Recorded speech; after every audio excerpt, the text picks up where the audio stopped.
Alright, I just thought I'd spew my 2 cents about just stuff that's going on in America. First of all,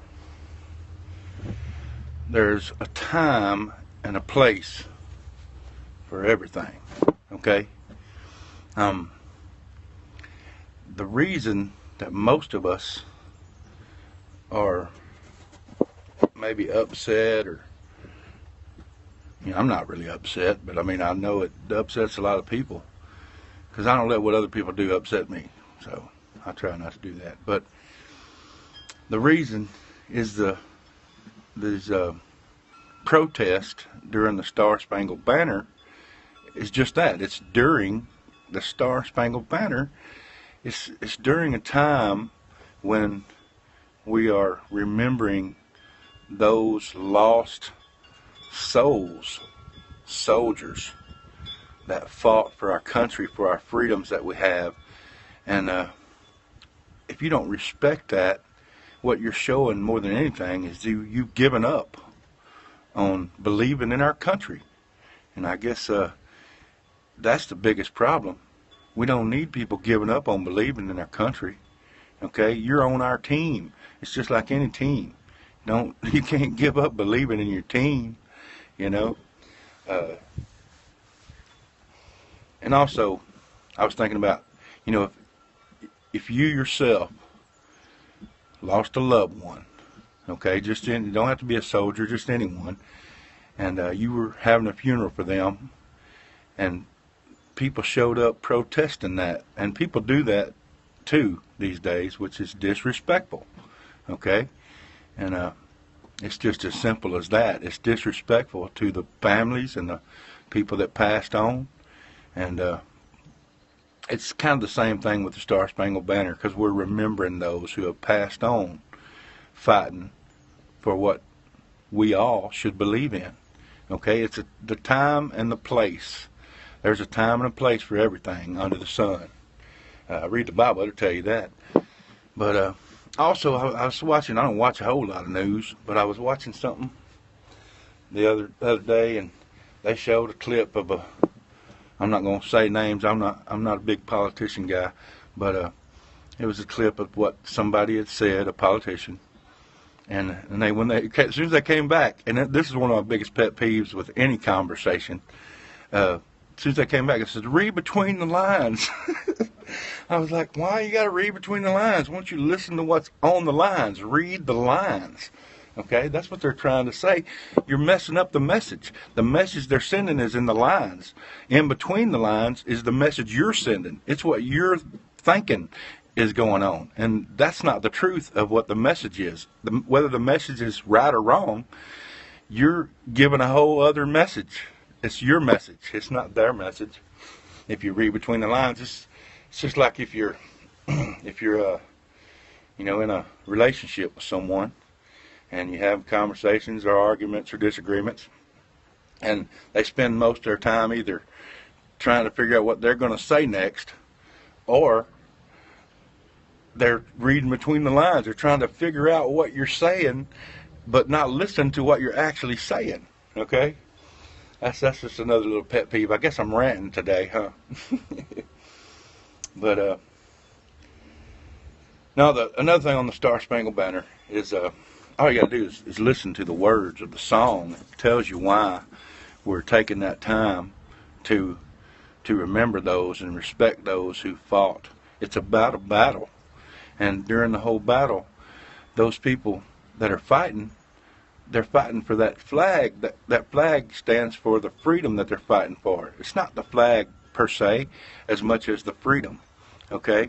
The flag stands for that. And through the battle, they can still see the flag. And it keeps them fighting. And it keeps them going. And keeps them strong. And that's what the Star-Spangled Banner is about.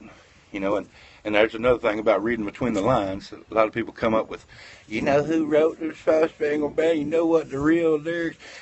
That's not what they're saying right then, though. Okay? You're reading between the lines. Listen to what they're saying right then. Okay? And on top of all that, I'm just going to give you a little Merle Haggard. I hear people talking bad about the way we have to live here in this country, harping on the wars we fight and griping about the way things ought to be. I don't mind them switching sides and standing up for things that they believe in.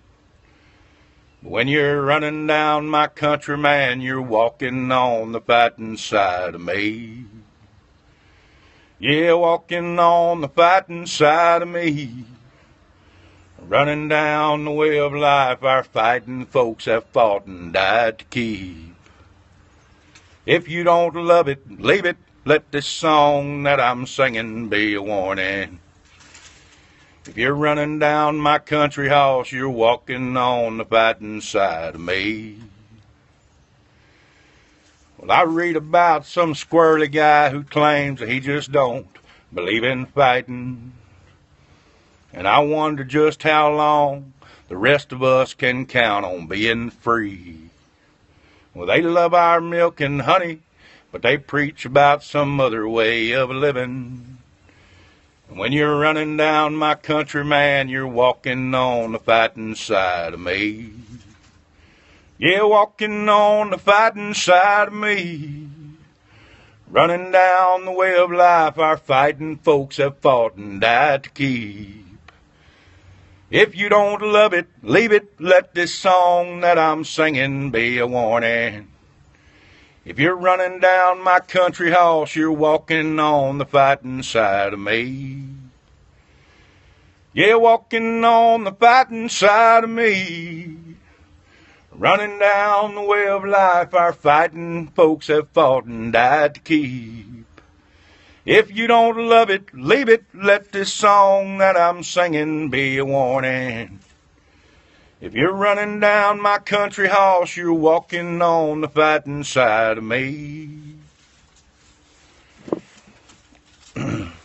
Anybody that knows me and is watching this video should know by now that they booted me off of Facebook for doing this right here, singing on the porch with no music, a cappella. And their reasoning was copyright infringement. Like I'm trying to make money sitting on the porch singing a song. So, I built it up. It took me a good 5, 6, 7 years to build up a little following on Facebook under my AJ the Mack page and be an uplifter. That's all I'm trying to do is just be an uplifter and try to help somebody out that might be in a hole, in a pit, that needs to be pulled out. And if they hear something, that might help them get a little energy and boost to jump up out of that pit, that's a good thing. And that's what I was trying to do. I was up getting close to 7,500 likes on my AJ the Mack page on Facebook, and they just the last complaint, there was some guy from EMG Music, and he was the one reporting me. David Benjamin, I believe his name was. And he would go back and find a video that I'd done a year or two ago, and report it. And what I didn't understand was Facebook, why didn't they see that? How am I supposed to know, what happened 2 years ago? And even then, how am I supposed to know it's copyright, covered? I just don't get it. What I really think is going on is I had a few pages. I had a Get 'em Hog page for my Razorbacks, Woo Pig, and it was getting up close to 20,000. I had another page for my hometown. It was pretty successful, and I was doing all this without paying for boost. They always want you to buy boost a post, boost a page. And so I think they just got tired of me being successful without using what they want you to use, But whatever it was, it's jacked up. It ain't right. But so I'm on Twitter now, and y'all probably gonna get tired of me because I'm gonna be on here doing what I was doing on there. Because if I get booted off of Twitter, I'll go somewhere else. I'll go to Instagram. I'll just do YouTube videos. Whatever I gotta do, I'm gonna do it. And it helps me out, trying to be an uplifter and help others. That's something I feel makes me feel useful. I'm a on disability, and I have trouble getting around. I don't have a lot of money. I don't go a lot of places, so I'm kind of homebound.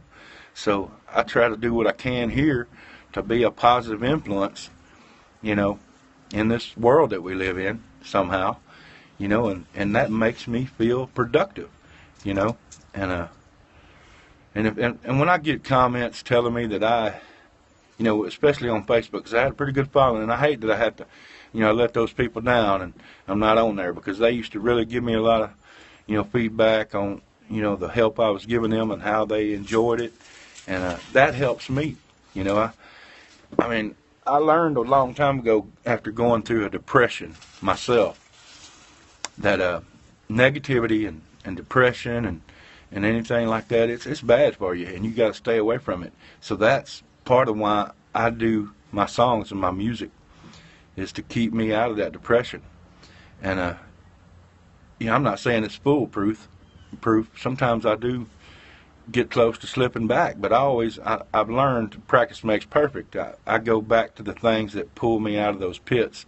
If you slip down in a pit just a little bit, you need to get out quick, or you'll fall all the way in, you know. So the good Lord and the good Word helps me do that. But also music. I've always loved music, you know, all kinds of music.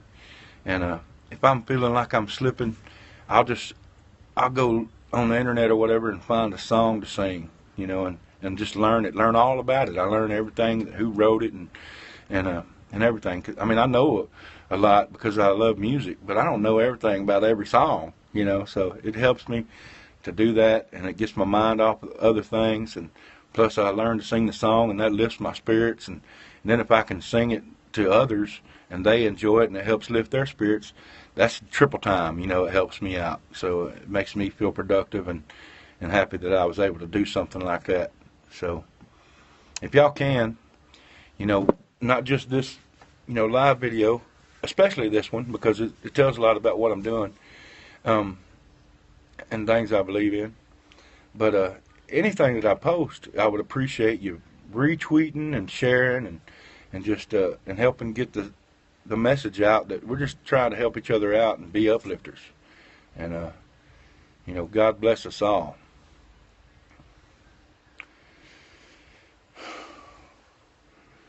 Oh, say, can you see by the dawn's early light what so proudly we hailed at the twilight's last gleaming, whose broad stripes and bright stars through the perilous fight o'er the ramparts we watched,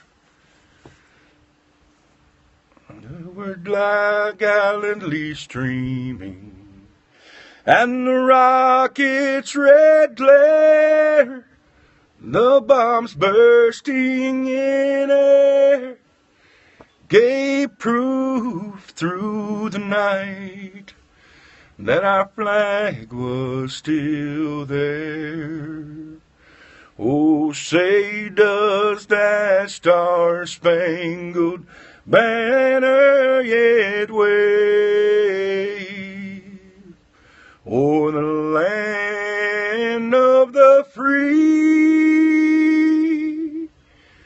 and the home of the brave? Yeah, I know I don't know what everybody calls it a mullet. I was wearing my hair like this before they ever called it a mullet. People go, well, if you don't call it a mullet, what do you call it? I call it my daggum hair. What do you mean? What I call it? I didn't know your hair needed a name. All right, then. Y'all have a good one. God bless every day. Am I still on here? I don't know. All right, then.